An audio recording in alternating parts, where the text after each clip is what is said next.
नमस्कार दोस्तों, मैं हूं आपका दोस्त रोहिताश यादव। बीटीसी आपका अभी भी देखिए 37,800 के ऊपर ही ट्रेड कर रहा है। और आज इस वीडियो में आपका देखिए, कल मैंने आपको 3 टोकन्स के बारे में थोड़ा सजेस्ट किया था कि आप इन पर नज़र रख सकते हैं। और देखिए लगभग लगभग मुझे लगता है कि तीनों में ही प्रॉफिट आपको मिला है। आपका एलुवेंसी था, सुई और बीएनपी, तीनों में ही आपको देखिए चाहे ऊपर गया या नीचे गया आपको प्रॉफिट तीनों जगह मिला। लेकिन जिसने बनाया होगा उसी को मिला, जिसने प्रॉफिट लिया नहीं होगा उसका तो नहीं बना होगा। खैर, और आज इस वीडियो में थोड़ा सा आइस के बारे में बात करेंगे। जो आइस माइनिंग है उसमें आपके लिए कुछ अच्छी न्यूज़ हैं। चलिए वन बाय वन सबको कवर करते हैं। अच्छा लगे तो लाइक सब्सक्राइब जरूर कीजिए। लेते हैं बीटीसी। देखिए बीटीसी आपका 37,860 के आसपास अभी ट्रेड कर रहा है। तो देखिए इसमें तो वही थोड़ा सा भी आप क्या कहेंगे, गेम भी मान लीजिए भाई। 38,300 400 350 400 तक जो था वहाँ से गिर के थोड़ा सा नीचे आया ही एक तरह से 37,800 के आसपास, यानी कि वही $600-700 का अप एंड डाउन। तो ये तो देखिए बीटीसी के में ये तो चलेगा और तब तक चलेगा जब तक आपका स्पॉट एटीएफ का कुछ क्लियर नहीं हो जाता या कुछ नेगेटिव न्यूज आती रहेंगी। तो देखिए आपका और भी थोड़ा सा नीचे आपको जाता हुआ नजर आ सकता है। लेकिन देखिए जो नेगेटिव न्यूज चल रही है वो छोटी नहीं चल रही है, बहुत बड़ी बड़ी नेगेटिव न्यूज चल रही है। लेकिन मुझे नहीं लगता कि उन पर बहुत ज़्यादा इम्पैक्ट बीटीसी का हो रहा है। मैंने आपको कल शाम के वीडियो में बहुत डिटेल में बताया था कि कौन कौन सी नेगेटिव न्यूज चल रही हैं मार्केट के लिए। आपको कल के दोपहर के वीडियो में भी ये चीज़ मैंने बहुत क्लियर कट बताई थी क्या क्या नेगेटिव न्यूज मार्केट में चल रही हैं। लेटेस्ट ही मैंने आपको ये सारी चीज़ें बता दी। जिन्होंने नहीं देखा तो आप कल के दोनों वीडियो आप देख लीजिए, आपको नेगेटिव न्यूज क्लियर हो जाएंगी कि बाइनेंस को लेके क्या क्या चल रहा है। लेकिन उसका इम्पैक्ट आपका देखिए बीटीसी पर बहुत ज़्यादा नज़र नहीं आ रहा है, क्योंकि कहीं ना कहीं जो एसईसी ब्लैक रॉक जो चल रहा है वो कहीं ना कहीं पॉजिटिव चल रहा है। देखिए पीछे बहुत सी बातें चल रही हैं, क्लोज डोर मीटिंग्स हो रही हैं, तो वो मार्केट में फेवर में ही जा रही हैं। और जो बाइंग हो रही है वो तो ज़बरदस्त हो रही है। एक वेल है तो अननोन वेल है जो बहुत रिसेंटली बाइंग शुरू की है। उसने एक हफ्ते में ये मान लीजिए लगभग लगभग 1100-1200 बीटीसी खरीद लिया। तो क्यों खरीदा है भाई, उसको कुछ ना कुछ तो अंदाजा है। ये बात मैंने कल भी आपके साथ थोड़ी डिस्कस की थी। तो वही मैं कुछ चीज़ें पॉजिटिव बताना चाह रहा हूँ कि देखिए मार्केट में कुछ पॉजिटिव तो चल रहा है। इसी वजह से आपको देखिए बीटीसी में कोई फर्क नज़र नहीं आ रहा जो नेगेटिव न्यूज चल रही है उसका। तो आगे भी मुझे नहीं लगता कि बहुत ज़्यादा कोई इम्पैक्ट इसका आने वाला है। अब कल जो बात थी बीएनबी की, तो देखिए बीएनबी आपका $227 पर अभी चल रहा है। और कल जब हमने इस चीज़ के बारे में थोड़ा डिस्कस किया था तब आपका प्राइस देखिए लगभग लगभग आपका 230 229 के आसपास था। तो देखिए थोड़ा सा डाउनफॉल तो है, और डाउनफॉल तो देखिए उतना नहीं है जितना होना चाहिए, जितनी नेगेटिव न्यूज निकल रही है। भाई रोनाल्डो के ऊपर भी आपका, जो रोनाल्डो एक तरह से बाइनेंस को प्रमोट करता था, उसके ऊपर भी 1 बिलियन से ज़्यादा का फाइन लगा दिया एसईसी ने। और भी जो जो इसके साथ नेगेटिव हो सकता है वो सब हो रहा है। तो देखिए बाइनेंस के साथ इतनी बड़ी प्रॉब्लम होने के बाद भी देखिए बीएनबी बहुत ज़्यादा डाउन नहीं हो रहा है, वरना एफटीएक्स की तरह होता तो बीएनबी अब तक क्रैश होना चाहिए था, हो जाना चाहिए था, लेकिन नहीं हो रहा। अब तो एक ही सूरत में बीएनबी का अगर कुछ होगा या मार्केट का बहुत ज़्यादा डाउनफॉल होगा तो वो उस कंडीशन में होगा जब एसईसी या अमेरिका की तरफ से कुछ ऐसा आए कि सब बाइनेंस को एक तरह से पूरी तरीके से अभी बंद कर दिया जाए, क्लोज कर दिया जाए, या विड्रॉल को हॉल्ट कर दिया जाए, या विड्रॉल को रोक दिया जाए। उसी कंडीशन में आपका बीएनबी डाउन हो सकता है। अगर ऐसी कंडीशन नहीं आएगी तो बीएनबी देखिए बहुत ज़्यादा डाउन होने की उम्मीद नहीं है। तो देखिए अब ये इस तरह की न्यूज़ तो देखिए किसी को पहले नहीं पता होती, कब क्या अमेरिकी सरकार कोई फैसला ले ले या एसईसी कोई फैसला ले ले, ये कोई नहीं बता सकता।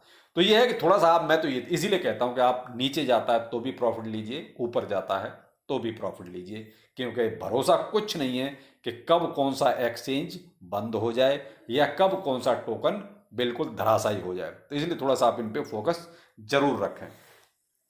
अब आते हैं हम जो है सुई पर। देखिए तो अभी आपको सुई दिखाता हूं। मैंने कल आपको सुई के बारे में थोड़ा सा बोला था कि थोड़ा सा आप इस पे जो है फोकस रखें। तो पहले चलो एलुवेंसी ले लेते हैं। लिस्ट में एलुवेंसी ऊपर आ गया है। ये देखिए एलुवेंसी कल जो है आपका लगभग लगभग जब हमने बात की थी उस टाइम इसका प्राइस चल रहा था आपका ये 000 और 11 की सीरीज में कल था जिस टाइम हमने ये आपको डिस्कस किया था इसके बारे में। और देखिए तब से आपका एक बहुत अच्छा खासा प्रॉफिट आपको मिल चुका है। और ये मान लीजिए 000 12 की सीरीज तक आपका गया, यानी देखिए फिर थोड़ा सा नीचे है। तो देखिए ये चीज़ें मार्केट है, देखिए प्रॉफिट कोई ना कोई तो लेगा।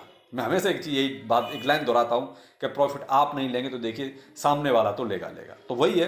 तो अब भाई जो परमानेंट होल्ड करके बैठे हैं उन्हें तो कोई दिक्कत ही नहीं है, वो तो बैठे हैं आराम से। लेकिन जिनको प्रॉफिट लेना है तो भाई थोड़ा सा आप इस तरीके से थोड़ा थोड़ा सा प्रॉफिट आप बुक कर सकते हैं। अभी फिलहाल एलयूएनसी में डाउनफॉल का सीन है। अब आते हैं सुई में। सुई देखिए यहाँ पर आपका अच्छा खासा ऊपर जा चुका है और अच्छा खासा आपको प्रॉफिट मिल भी चुका है। कल जब हमने इसके बारे में डिस्कस किया था उस टाइम इसका प्राइस था लगभग 0.58 या 59 के आसपास इसका प्राइस चल रहा था। तो और अभी आप देख सकते हैं लगभग 0.62 की सीरीज तक इसका प्राइस चला और अभी मैं इसका तो लगभग अभी इसका अप ट्रेंड ही देख रहा हूँ। अभी जो थोड़ा सा नजर आ रहा है तो अभी 3% 4% के आसपास इसमें प्रॉफिट अभी भी आपको मिल सकता है। तो आप सुई पे आज भी फोकस रख सकते हैं। देखिए कल मैंने आपको कहा था इसके बारे में थोड़ी सी न्यूज चल रही है, कुछ अपबिट एक्सचेंज पर इसके बारे में कुछ चल रहा है, कुछ ना कुछ पक रहा है, खिचड़ी पक रही है। तो वही उसी का इंपैक्ट आपको देखिए नजर आ रहा है और अभी तो एक अच्छी खासी कैंडल इसमें ग्रीन खिंच चुकी है। तो आप इसे सुई पे थोड़ा सा फोकस रखें। बीएनबी का देखिए, अभी बीएनबी में थोड़ा सा भी आप आज ना फोकस रखें तो ज़्यादा अच्छा है, क्योंकि मुझे नहीं लगता कि आज में बहुत ज़्यादा कुछ अप एंड डाउन होने वाला है। तो आप सुई पे आज फोकस रख सकते हैं। बाकी देखिए एलयूएनसी तो आज आपको डाउन में ही थोड़ा सा नजर आएगा, लेकिन यह है कि थोड़ा सी अप एंड डाउन देखिए चलते रहेंगे। अब आते हैं हम इस पर कि आखिर जो अपनी एक न्यूज़ थी आइस माइनिंग की। यहाँ देखिए आइस माइनिंग की तरफ से जो न्यूज़ है वो आपके लिए बहुत ही फायदेमंद है और यहाँ जो सबसे बड़ी बात है वो देखिए है, इन्होंने बहुत क्लियर लिखा है, please be patient if you have not yet receive the KYC option everyone will gain access by Monday December 4। तो यहाँ देखिए जिसको अभी तक ऑप्शन नहीं मिला है केवाईसी का, यानी कि जो फेस केवाईसी हो रही थी उसका, तो आपको 4 तारीख यानी कि December 4 तारीख को आपको यानी कि जो मंडे आने वाला है उसको सबको ये चीज प्रोवाइड करा दी जाएगी। तो प्लीज अलर्ट रहिए, जिसका अभी तक नहीं हुआ है तो 4 तारीख को आप सब कर लीजिए, क्योंकि आपके लिए आप कुछ ही मौके गिने चुने बचे हैं जब आप ये फेस केवाईसी कर सकते हैं। और जिसकी फेस केवाईसी नहीं होगी वो सेकंड स्टेप केवाईसी में नहीं जा पाएगा। बहुत स्पष्ट सुन लीजिए कि अगर आपने पहली केवाईसी कंप्लीट नहीं की है फेस केवाईसी की तो आपको सेकंड ऑप्शन नहीं मिलेगा। इसका मतलब आपकी माइनिंग फिर बेकार हो जाएगी। तो बेहतर है कि आप पहले फेस केवाईसी कीजिए, जिससे कि आपको बहुत जल्दी, आप नीचे देख रहे हैं केवाईसी स्टेप 2 कमिंग सून, यानी कि दिसंबर में ही उसका जो है आपका सेकंड केवाईसी जो होनी है आपकी, यानी डॉक्यूमेंट से वेरिफिकेशन जो होना है वो स्टार्ट हो जाएगा। लेकिन वो ऑप्शन मिलेगा उन्हीं को जिनकी पहली केवाईसी हो जाएगी। तो आप बाद में ना कहें कि सर पता नहीं चला, तो स्पष्ट सुन लीजिए, पहली केवाईसी बहुत जरूरी है, उसके बाद ही आपको सेकंड ऑप्शन मिलेगा। अगर आपको पहली केवाईसी नहीं की अभी तक तो आपकी माइनिंग बेकार हो जाएगी। तो ध्यान रखिएगा, पहली केवाईसी कंपलसरी है और 4 तारीख को हर एक के पास नोटिफिकेशन आएगा, आप अपनी केवाईसी जरूर कर लें। दूसरा, अगर आपके पास ऐप को अपडेट करने का ऑप्शन आ रहा है तो उसको जरूर करें। जब तक आप ऐप को अपडेट नहीं करेंगे आपको पहली केवाईसी भी शायद ना मिले, इसलिए पहले जल्द से जल्द अपने ऐप को आप अपडेट कीजिए और केवाईसी कर लीजिए। अभी देखिए रिसेंटली अभी एक तुरंत अभी आपका एक अपडेट आया है। ICE is not just a technology, it's a revolution. A vision to reshape the digital landscape into a decentralized, user-driven ecosystem. So today, we introduce you to this vision and the app that brings it to life, the ICE Mainnet app. Our vision for ICE is clear, to empower every individual, ensuring they have unwavering control and ownership of their data and identity. It's about creating a space where everyone has a voice, free from the constraints of centralized platforms. So, a core tenet of... And as you launch